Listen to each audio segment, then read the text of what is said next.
സംസ്ഥാനതല ആഘോഷങ്ങളുടെ ഭാഗമായി തിരുവനന്തപുരം സെൻട്രൽ സ്റ്റേഡിയത്തിൽ മുഖ്യമന്ത്രി പതാക ഉയർത്തി. വയനാട് ദുരന്തത്തിന്റെ ദുഃഖത്തിലാണ് ഇത്തവണത്തെ സ്വാതന്ത്ര്യദിനമെന്ന് മുഖ്യമന്ത്രി ചൂണ്ടിക്കാട്ടി. നമുക്ക് അതിജീവിക്കേണ്ടതുണ്ട്. നാടിന്റെ പൊതുവായ അതിജീവനത്തിനുള്ള കൂട്ടായ പ്രവർത്തനങ്ങൾക്ക് ഊർജം പകരുന്നതാകണം ഇത്തവണത്തെ സ്വാതന്ത്ര്യദിന ആഘോഷങ്ങളെന്നും മുഖ്യമന്ത്രി പറഞ്ഞു.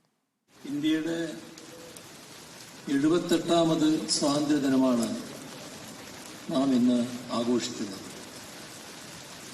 വയനാട് ദുരന്തത്തിന്റെ പശ്ചാത്തലത്തിൽ അതീവ ദുഃഖത്തിൻ്റെതായ ഒരു അന്തരീക്ഷത്തിലാണ് ഇത്തവണ നമ്മൾ സ്വാതന്ത്ര്യദിനം ആഘോഷിക്കുന്നത്. കേരളം മാത്രമല്ല, ഇന്ത്യയാകെ ആ ദുഃഖത്തിൽ ആഴ്ന്നിരിക്കുന്ന ഘട്ടമാണ്. എന്നാൽ വിഷമിച്ചിരുന്നാൽ മതിയാവില്ല, നമുക്ക് അതിജീവിക്കേണ്ടതുണ്ട്.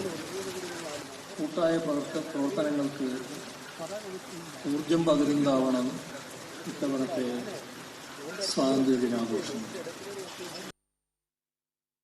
സംസ്ഥാനത്തെ വിവിധ ജില്ലകളിൽ മന്ത്രിമാർ പതാക ഉയർത്തി പരേഡുകളിൽ അഭിവാദ്യം സ്വീകരിച്ചു. കോഴിക്കോട് നിന്ന് റിയാസ് കെ മാർ ഇപ്പോൾ ചേരുന്നു. റിയാസ്, വടക്കൻ കേരളത്തിലെ ആഘോഷ പരിപാടികൾ എങ്ങനെയായിരുന്നു? ഏതൊക്കെ ജില്ലകളിൽ ഏതൊക്കെ മന്ത്രിമാർ അഭിവാദ്യം സ്വീകരിച്ചു? വടക്കൻ കേരളത്തിൽ പ്രധാനമായും കോഴിക്കോട് വിക്രം മൈതാനിയിൽ നടന്ന കോഴിക്കോട് ജില്ലാതല സ്വാതന്ത്ര്യ ദിനാഘോഷം വനമന്ത്രി AK ശശീന്ദ്രനായിരുന്നു ഉദ്ഘാടനം ചെയ്തത്. അദ്ദേഹമാണ് ദേശീയ പതാക ഉയർത്തിയത്. പിന്നീട് അദ്ദേഹം വിവിധ പരേഡുകൾ അഭിവാദ്യം ചെയ്യുകയും ചെയ്തു. പോലീസ്, NCC തുടങ്ങിയവയുടെ വിവിധ വിഭാഗങ്ങളിലുള്ള 11 പ്ലറ്റൂണുകളും എക്സൈസ്, അഗ്നിരക്ഷാസേന, സിവിൽ ഡിഫൻസ്, വനം, scouts, girls guides, junior red cross, SPC, കേന്ദ്രീയ വിദ്യാലയം എന്നിവരുടെ സംഘങ്ങളുമാണ് ഈ വിക്രം മൈതാനിയിൽ നടന്ന പരേഡിൽ അണിനിരന്നത്. അതിൽ മന്ത്രി പ്രധാനമായും പറഞ്ഞത് ഈ ചൂരൽമല മുണ്ടക്കൈ ഉരുൾപൊട്ടൽ ദുരന്തത്തെ കുറിച്ചാണ്.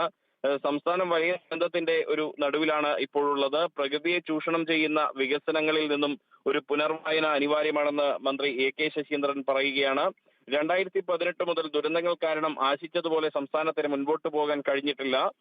ഇതിനെയെല്ലാം നമ്മൾ അതിജീവിക്കുമെന്നൊരു പ്രത്യാശ കൂടി മന്ത്രി പ്രകടിപ്പിക്കുന്ന ഒരു സാഹചര്യമുണ്ടായി. അതേസമയം ഈ ഒരു ഉരുൾപൊട്ടൽ ദുരന്തം നടന്ന വയനാട് ജില്ലയിൽ മുണ്ടക്കൈ ഉരുൾപൊട്ടലിന്റെ പശ്ചാത്തലത്തിൽ തന്നെ മറ്റ് ആഘോഷങ്ങളെല്ലാം തന്നെ ഒഴിവാക്കിയിരുന്നു. അതായത് ഈ ദേശീയ പതാക ഉയർത്തലും സല്യൂട്ട് സ്വീകരിക്കലും മാത്രമായിരുന്നു ചടങ്ങുകൾ ഉണ്ടായിരുന്നത്. മറ്റ് ആഘോഷങ്ങളും പരേഡും എല്ലാം തന്നെ വയനാട് ജില്ലയിൽ ഒഴിവാക്കിയിരുന്നു. കൽപ്പറ്റ SKMJ സ്കൂൾ ഗ്രൗണ്ടിലായിരുന്നു വയനാട് ജില്ലാതല സ്വാതന്ത്ര്യ ദിനാഘോഷം നടന്നത്. പട്ടികജാതി പിന്നാക്കക്ഷേമ വകുപ്പ് മന്ത്രി OR കേളുവാണ് ഇവിടെ ദേശീയ പതാക ഉയർത്തിയത്.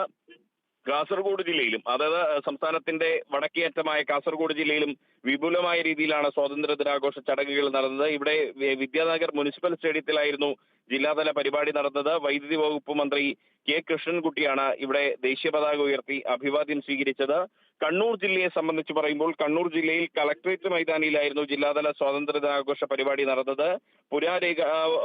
പുരാവസ്തു വകുപ്പ് മന്ത്രിയായിട്ടുള്ള രാമചന്ദ്രൻ കടന്നപ്പള്ളിയാണ് ദേശീയ പതാക ഉയർത്തി അഭിവാദ്യം സ്വീകരിച്ചത്. മലപ്പുറം ജില്ലയിൽ മലപ്പുറം MSP ഗ്രൗണ്ടിലായിരുന്നു ജില്ലാതല സ്വാതന്ത്ര്യ ദിനാഘോഷ ചടങ്ങ് നടന്നത്. റവന്യൂ മന്ത്രി K രാജനാണ് ഇവിടെ ദേശീയ പതാക ഉയർത്തിയത്. MSP അസിസ്റ്റന്റ് കമാൻഡന്റ് K രാജേഷിന്റെ നേതൃത്വത്തിൽ 34 പ്ലറ്റൂണുകളാണ് ഇവിടെ പരേഡിൽ അണിനിരന്നത്. മന്ത്രി ഇവർക്ക് അഭിവാദ്യം അർപ്പിച്ചു, ഇവരുടെ അഭിവാദ്യം സ്വീകരിച്ചു.